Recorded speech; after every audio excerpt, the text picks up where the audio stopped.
Living in Gujarat, I have come across a group of people we call the Siddhis. They're supposed to be originally from Africa. Why am I mentioning them? Because there's something about their music, there's something about their dance, there's something even about their gait which reminds you of where they came from. And our poem today is from the Bantu tribe of South Africa. When I mention South Africa, what comes to mind? Well, for most of us Indians, if we can afford it, of course, is that it is a popular tourist destination. Yes, ever so many tribes there. Some of the names that we know are probably the Zulu and the Bantu. But today, probably a lesser known tribe, I'm going to talk about the Xhosa. Xhosa. I'm pronouncing it Xhosa. Francis Carey Slater, 1876 to 1958. You know, the name Slater, the surname Slater, reminds me of some of the surnames that we have in India, which actually comes from their original profession. Here too, the guess is probably it comes from one who lays slates on roofs.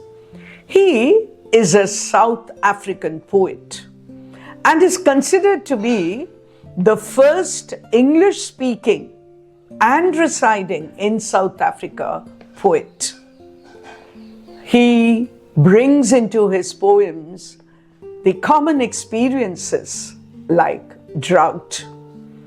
Written in African English, if you please, it still has a very, very English poetic idiom.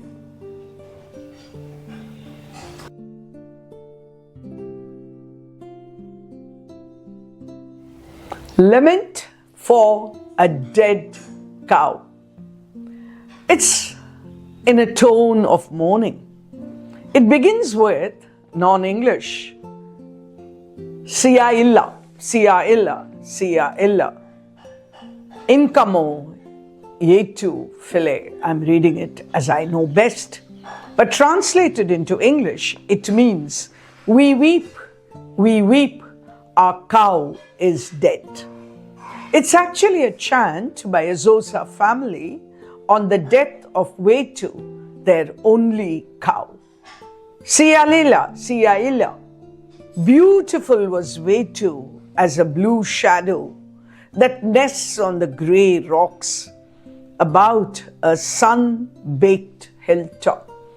The cow is gone, but you can't help remembering what it was like when she was alive.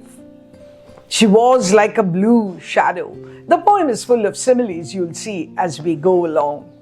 A sun-baked hilltop. Remember, drought, dry, barren landscape was something which was very, very common in their part of the world.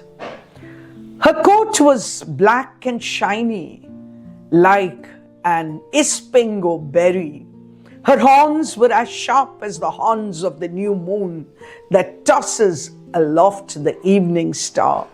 Her round eyes were as clear and soft as a mountain pod where shadows dive from the high rocks. You need a little imagination, but not really so much imagination, to think of that landscape and to think of a cow there perched on a hilltop. And each part of the cow is being described in such detail. So what is her coat like? What are her horns like? How is the swishing of the tail? And for each part, the poet brings a beautiful simile. But there's also some little personification, right? When he says, that tosses aloft the evening star. Her round eyes were as clear and soft as a mountain pool, and she goes on. No more, and this is where the lament begins. No more will Wetu banish teasing flies with her whistling tail. No more will the face yapping curse with lowered horns and bewildered eyes. No more will her slow shadow comfort the sunburnt veld, and her sweet lowing delight the hills in the evening. And notice how for each part of the cow there is a simile or a metaphor. And an introduction of personification too at some stage when he talks about that totters aloft the evening star. So we go on with the repetition of no more. I have mentioned time and again that repetition is done when we want to emphasize something, when the poet wants to draw our attention towards a particular point, a thematic concern maybe, and that refrain also adds to the poetic quality. So remember, the cow is dead. Their only cow is dead, and that probably was the source of their livelihood. And therefore, the poet says, no more, no more, no more. No more will the cow do all that it did when it was alive. No more will her slow shadow comfort the sunburnt veld, and her sweet lowing delight the hills in the evening. Right? So the veld is that open land, in which many of their huts probably were built. And then the lowing, L-O-W-I-N-G, is the soft, deep sound. We call it the mooing, right, of cows, is the lowing. No more will it delight the hills in the evening. Notice the personification. The cow brings joy not only to the human beings around, but even to the hills, even to nature around. I can't but help mention here elegy written in a country churchyard. Why? I think that will need too much time if I were to explain. But it might be a good idea to go and read that poem. The fountain that filled our calabashes has been drained by a thirsty sun. The black cloud that brought us white rain has vanished. The sky is empty. The drought is probably responsible even for the death of my cow. He's not saying it, but he's suggesting it. The calabashes are dry. Again, a new word for most of us. But it is the water container, the gourd, from which it is made. And then he says, our kraal is desolate. Our calabashes are dry, and we weep. I must tell you that in order to be able to appreciate a poem, we must understand from where it comes, the source. And therefore words like veld and calabash and kraal, even if you have to make a little effort, I think it's worth it if you really want to appreciate the lament for a dead cow.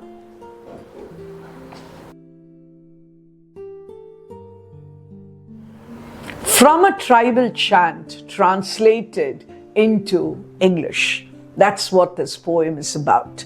But the similes and the metaphors and the personification, they come through ever so clearly and easily. Even the alliteration is there quite a bit.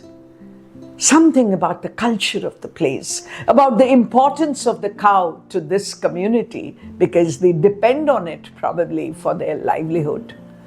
I must mention the tone. The entire tone is a mournful tone. It's probably also a reflective tone because we are thinking. The chant, the ones who are chanting are probably thinking about how important this cow is to them. Can't help it, but get into their culture as we try and understand why they are lamenting, why they are mourning.